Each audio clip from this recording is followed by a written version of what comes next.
What's up, boys and girls? Welcome to Adventure Pilipinas again. This is Bang, and this is my Kawasaki Vulcan S. Yeah.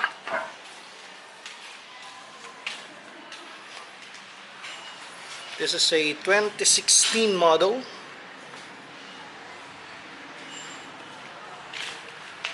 Ouch.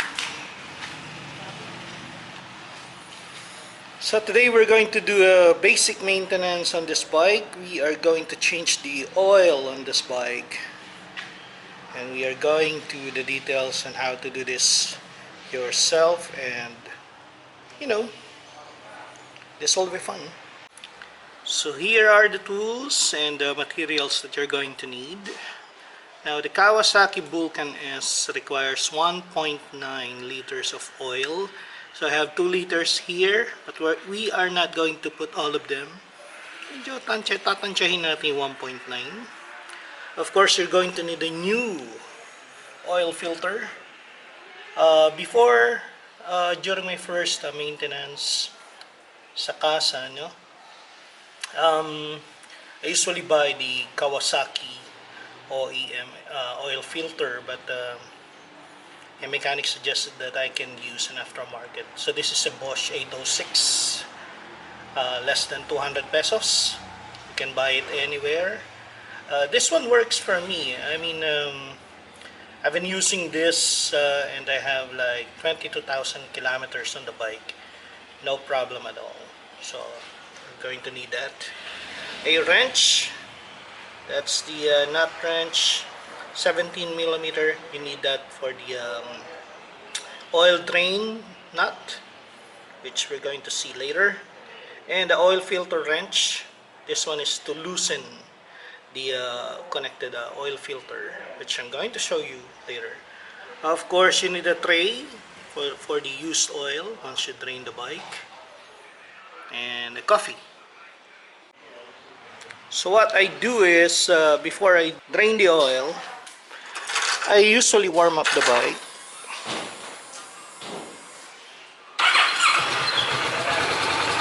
I warm up the bike for like 1 minute and let it cool down for 2 minutes. Now, yung reason nito, guys, is you would want the oil to be warm. Okay? Warm, but not hot. So the oil can flow faster. Okay? Mabilis. Warm enough para hindi siya tikit-tikit, pero not too hot so it won't burn you. Okay. Habang nagko-cool down siya, tingnan natin yung mga parts na gagalawin natin.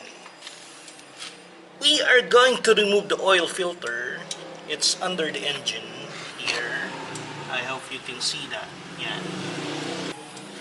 And then, yung nut that we are going to loosen up so the oil can be drained. Andito siya sa may side stand. Pero hindi sa side stand, no? Nasa ilalim. Yan. I hope nakikita niya yung nut na yan. Okay? So, nandiyan niya sa may side stand. Yan. Yan, side stand. Punta ka sa ilalim. Ayan. Yan, yung nut na yan.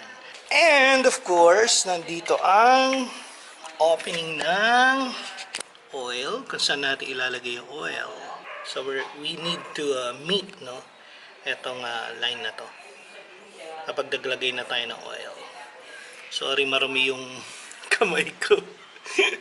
Nakakalikot nitong motor na to. Okay. So we are going to loosen this up with the wrench.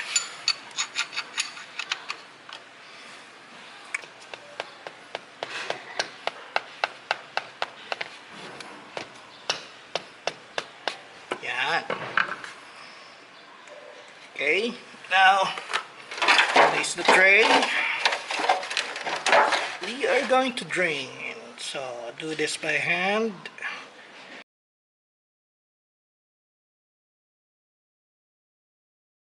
Here we go. Woo! Now we need to clean this up. Basahan lang. While we wait.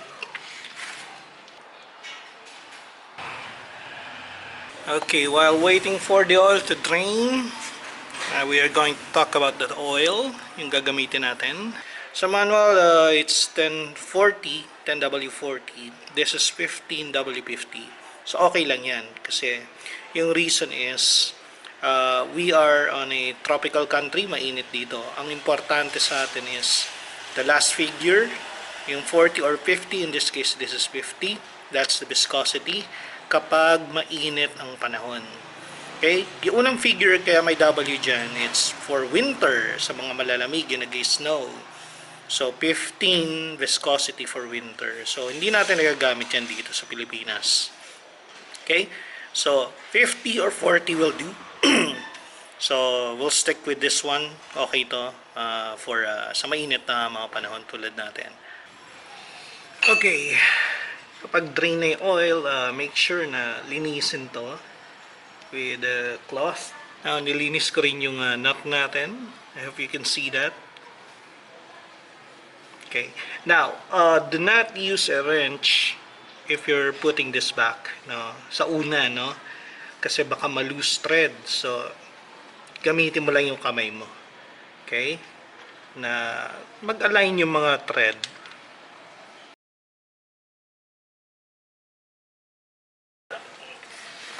Now, wag masyadong mahigpit.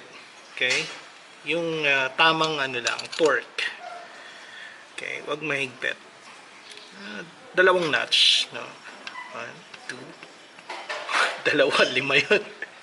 Well, kasi maluwag pa. So, yeah, medyo masikip na yan. So, konti pa siguro. Yeah! So, next is tatanggalin natin yung oil filter. So, kailangan pa rin itong tray kasi tutulo to eh. Okay? So, kailangan natin tools yung oil filter wrench. Okay? So, make sure na pasok yan. Yan. Ooh.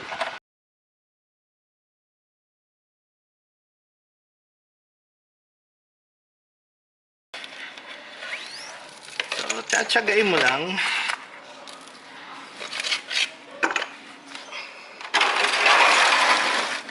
Here we go. So, huwag kayong mag-alala, no? Ito pag nayupi, huwag kayong mag-panic. Kasi pwede mong tusukin yan ng screwdriver and then ikotin mo. Kasi hindi mo naman gagamitin na ito, eh, no? Maglo-loosen up yan. So, yun yung plan B. Alright. So, going back. Ito yung gagamitin natin Bosch oil filter. Habang nagde-drain, may explain lang ako sa inyo. Before you use this, kailangan lagyan mo to ng oil, no, pati sa loob ng konti. Okay, general rule yan. So, paligid. Yan, ganun lang. Magsi-sit in naman yan. And then, yep, konti pa siguro. Yan. Pwede na. So, pagkakabit natin to, kamay lang guys, no? Do not use any tool to tighten it up. Okay? So, hand lang talaga.